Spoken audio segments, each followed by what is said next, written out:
5 kilo கறி. இப்போ நம்ம சில்லி சிக்கன் தான் செய்ய போறோம். இன்னைக்கு அட்டகாசமா சில்லி சிக்கனை செஞ்சு சும்மா வேற லெவலா சுவைக்க போறோம். வாங்க.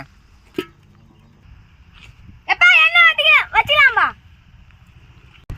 5 கிலோ வெங்காயம் போடலாம்பா. தக்காளி 500 கிலோ போடலாம்பா. 1000 கிலோ பச்சை மிளகாய். எப்பா கல்லுலயே நசுக்குனா இஞ்சி பூண்டு பேஸ்ட் போட்டுக்கலாம்ப்பா. எப்பா ஒரு மூட்டை உப்பு போடலாம்பா. ஏம்பா 5 கிலோ சிக்கனை போட்டுடலாம்பா.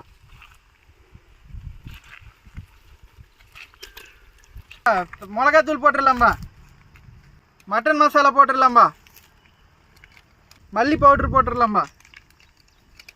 ஜீரகம் போடலாம்பா. மக்களே இன்னைக்கு ஒரு புடி தான் புடிக்க போறோம். ரெடி ஆயிடுச்சுப்பா, போட்டுடலாம்பா. ஓ